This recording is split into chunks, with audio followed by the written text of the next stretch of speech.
Hey everyone, so I meant to have this out much earlier. This is an astrological highlight video from July 1st through the 4th. Normally I would be doing till the middle of the month. However, I had some unforeseen events happen that put a kind of delay in, and I want to make sure that I get the monthly videos out. Those are ready to just be uploaded. So I'm doing the 1st through the 4th, and I will record the rest of the till the middle of the month in the upcoming days, and I'll make sure that I get that out by the 5th so that you guys have it. All right, so with that, let's go ahead and jump into this. So 1st through the 4th, we've got a lot of stuff going on, and some of it I really like and I think is pretty awesome and assistive, and other things I think are a little bit more challenging. So let's start taking a look at what I think is maybe more assistive and beneficial, right? So we have Mercury and the Sun. Let's make sure that my pen is there. There we go. So we have Mercury and the Sun, and they are conjunct in Cancer, right? We also have them making an aspect over to Jupiter in Taurus. And I love all of this working together. This sextile going on, the conjunction happening. Let's start with the sextile between the Sun and Jupiter. So Sun, Jupiter being in sextile, this is definitely more of that kind of fortuitous type of energy that we like to see from a benefic like Jupiter, right? Mix that with the Sun, which is like this warmth, this vitality, this kind of like shining the light on. And I think that there could be potential opportunities showing up wherever this is in your chart. So look at where Jupiter is, like which house it's in your chart, and where the Sun is, which house that's in your chart. And that should give you some idea of where you might be receiving some of these kinds of opportunities showing up. Could feel very like public, like wanting to be maybe out in the open and seen, right? So definitely a feel good kind of energy. I feel like the Taurus kind of energy, being where Jupiter is, brings in some of more of that really pleasurable, benefic type of energy, like those kinds of vibes here.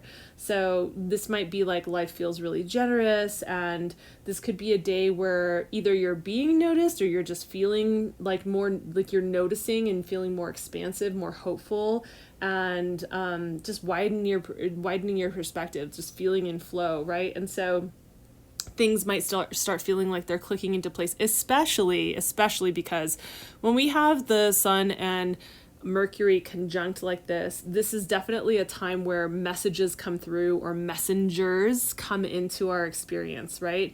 So you could be receiving quote unquote downloads or channeling, right? Like you just get these epiphanies or insights, and and that can come from yourself being in your own space and your own energy, or that can come from like you're listening to a conversation for two people in front of you at the checkout line, and they say something that is like totally relevant to something you're dealing with, or is totally something that is a message for you and what you're up to or what you're working through in your life, right? So just notice the messages or the messengers or the epiphanies or insights and things that tend to come through.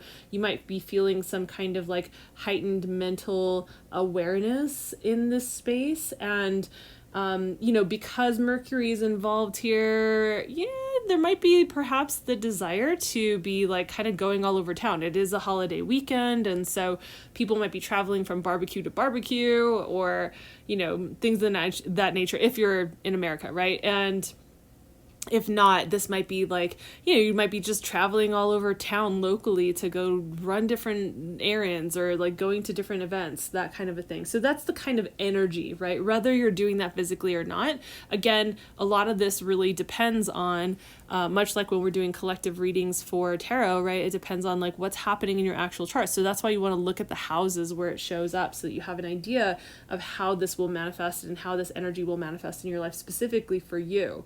Right. So, yeah. And also, because both of them are in Cancer, that's also very felt and intuitive and internal kind of world. So maybe you might even feel like there's a sense of ease in your ability to express what you feel internally and emotionally, like your internal world. That kind of more hidden type of part of yourself might feel like it's more easily expressed. There's just like a flow to it today if you were to have those kinds of conversations, right? That said, well, actually, one other thing that I want to bring up. So with the moon also being in Sagittarius, Sagittarius is ruled by Jupiter. So we also have that aspect, like the moon being in this, like that's more of your, again, the moon, like, so Cancer is ruled by the moon, right? Sagittarius is ruled by Jupiter. And so, you know, the moon being in this place, it's like there's this connection where I feel like it really does enhance and maybe assist with being able to express more easily the matters of the heart, the matters of your internal space, your emotions, right? Things like that. Now, that said, I'm going to change up the color for a second here. Let's go with this color. We're going to talk about some of the more challenging aspects of what's happening here. And this is actually an aspect that is forming, like they're already aspecting each other on the 1st, but they're exact on the very, very early morning of the 2nd if you are on the west side of the United States, right? And adjust for your time zone, right? So we have Venus that is going to be in square to Uranus, right? And so squares are a difficult aspect. And like I said, it's already squaring. You can see it's at 21. This is at 21, right? So it's already squaring. The exact to the minute when it's actually aspecting is going to be on the very early morning, the next morning on July 2nd, right? So this is one of the things where it's just like, let's remember that all things have shadow and light. And I never intend to ever share information that is challenging to hear to scare people or to be a disruptor in a way that is chaotic or not pleasant, but more so to give you guys a heads up, right? We are in this season right now where there are so many different aspects that are contributing to a pretty intense Venus retrograde period. This shadow period that we're in of Venus retrograde right before it goes into its full retrograde, like when it hits official, is later on this month. But like we're already seeing themes and experiencing things around this, you know, so Venus in Leo, in the sign of the heart, in the sign of authenticity, in the sign of the sun, right? That's ruled by the sun. And it's squaring off with the sign of like chaos and liberation and freedom and disruptiveness. And those things can be really positive, and those things can also be really disruptive in a way that is not feeling so positive, right? Change can feel that way. And so for those of you in relationships, this could feel somewhat destabilizing.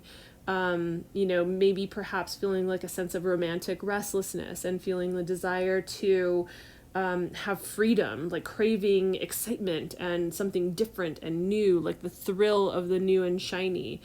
And so this can create instability and a feeling of disruption. And for some of you, that might not be the case that it shows up that way. For some of you, it might show up as like, it's almost like it disturbs the soil.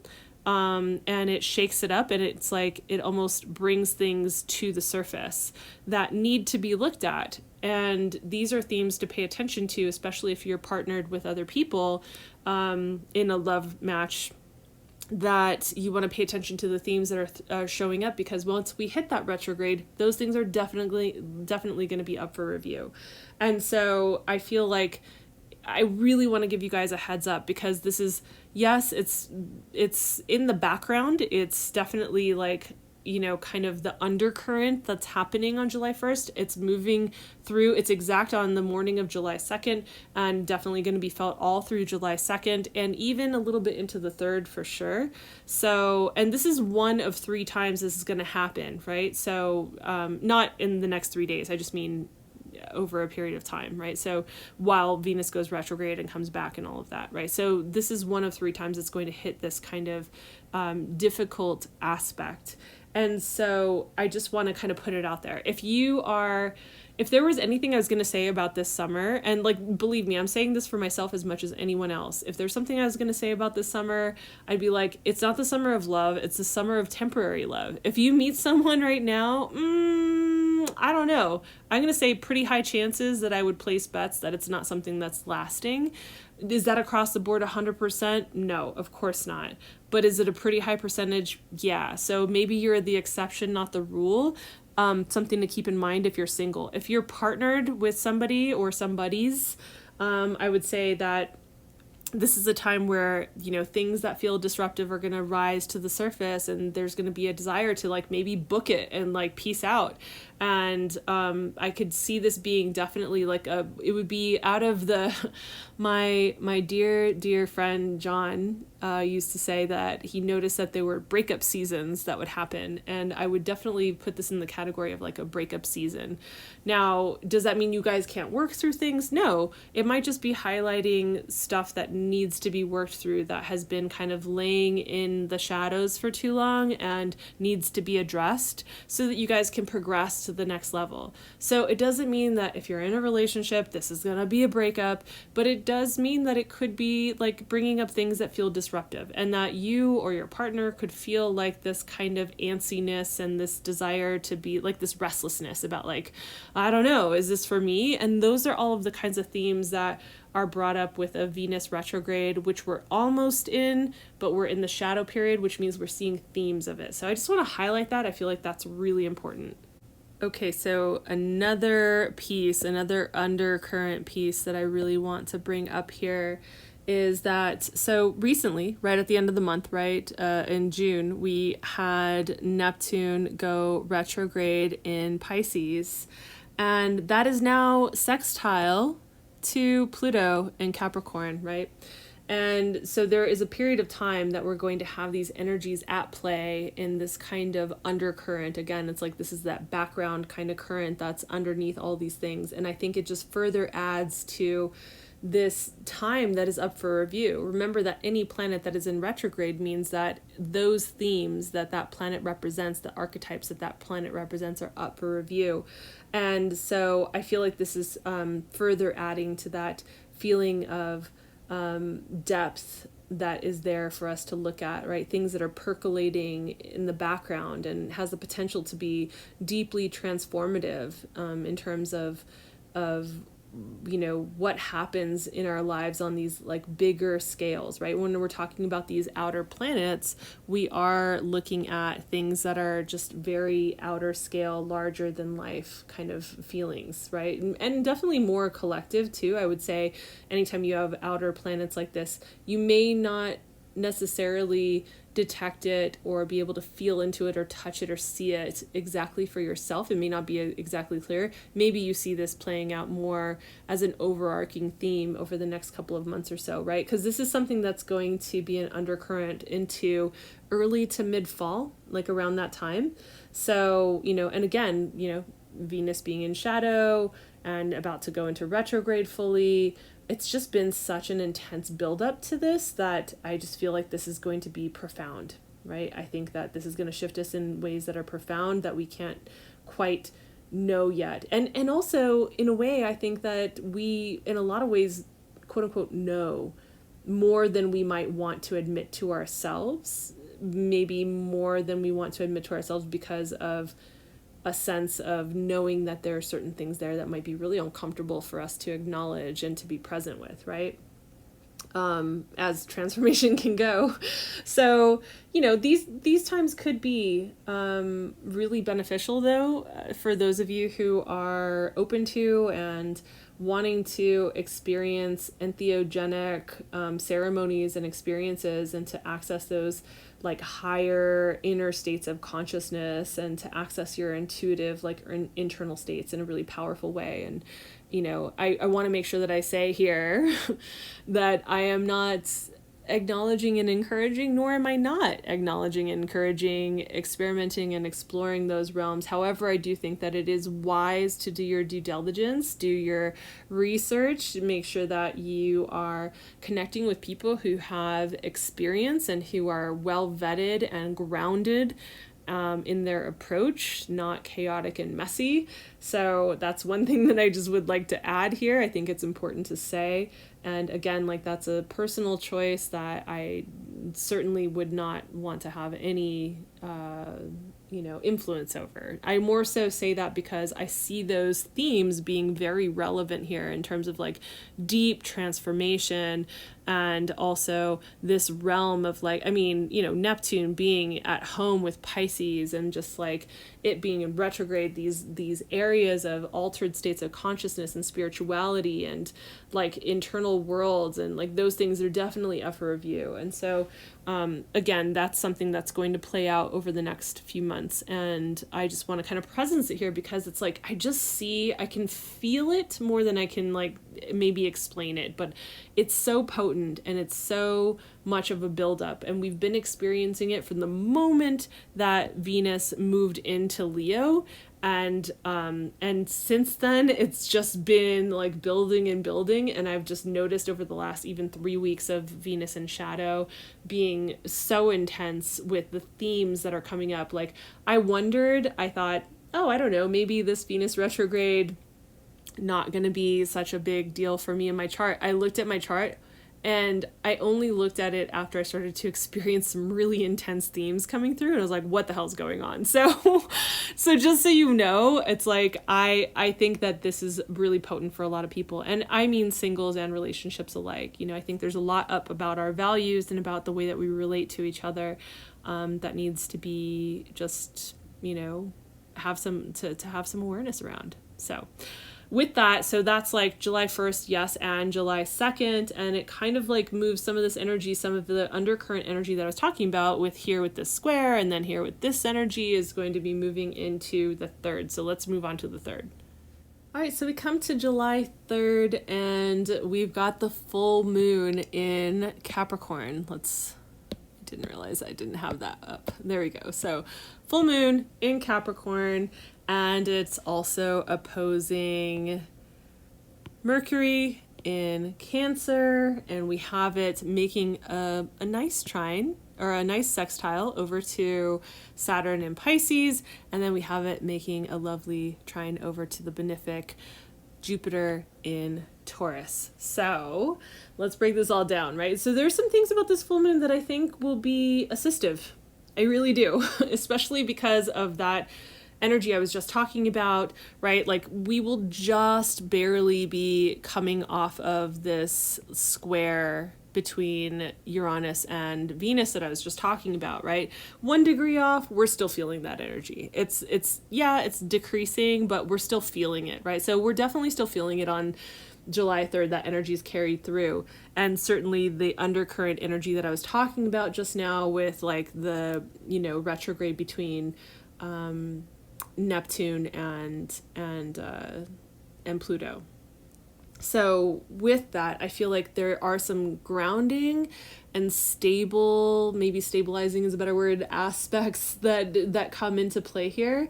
First of all, we have the moon in an earth sign. That's nice. But we also have the moon in sextile in a nice little aspect to the ruler of Capricorn, which is Saturn. That's nice. It's assistive. It's grounding. It's helpful for the emotions. Now, sometimes like, if it were squaring Saturn, I might be like, that could be a little repressive or maybe like feeling constricted or depressive in some way, but it's making a sextile. So it's a friendly kind of aspect, right? And then that's in a 4 degree aspect, but yes, it's still an aspect. It's still a sextile. Like I was, if it were pushing 5, I'd be like, yeah, I don't know about that. But then we have also this really nice trine that's happening with the benefic over here in Taurus. And so that's a 2 degree trine that we have. I feel like this is such a lovely mood elevator, right? Just thinking about the energy of optimism and hope and expansion and like being explorative, and also some of the diplomatic qualities that come in, and plus having Taurus with its lovely pleasure building qualities, like, really loving that energy with the moon, and just feeling like there's this sense of like a mood elevator, but also just good feeling. And notice that it's also in an earth sign. So we've got like the moon in an earth sign. It's like in the home of an earth planet. And it's also aspecting over to a benefic in an earth sign. So I like how like tethered this feels. Like we're being tethered so we don't float away. And I really like that. Now, however, like I said, there is this opposition. Oppositions tend to be like challenging in a relational way. Generally, it's like in a way that we relate to the outside world, to other people type of a thing. And it's also in a water sign.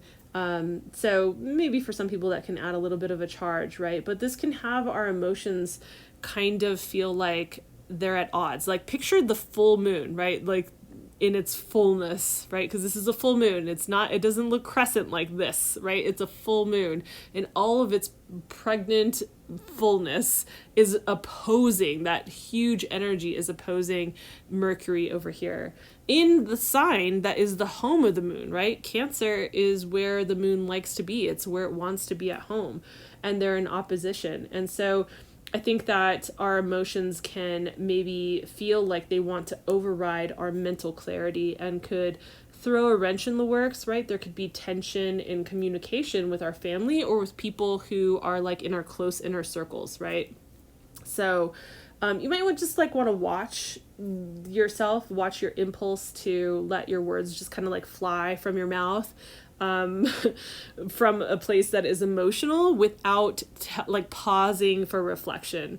And so that I think that that's important. Other thing though that I think could be really beneficial though from this happening is that this is, I think, a moon that could be really great for setting emotional boundaries, right? Because of how it's aspecting Saturn, but also because of this opposition to Mercury, this could have us wanting to express verbally or written, right? But to be able to express, to communicate the boundaries that we have with other people, we might realize what kinds of boundaries would make us feel safe in our internal world, right? Our emotional world, right? With the moon and with Cancer playing their parts here. So I think there's some things that are stabilizing and awesome. I think that there are some constructive things happening around boundaries. And I think that there could be, I think, just the tendency needing to watch ourselves in terms of like not letting our emotions override our mouth, right?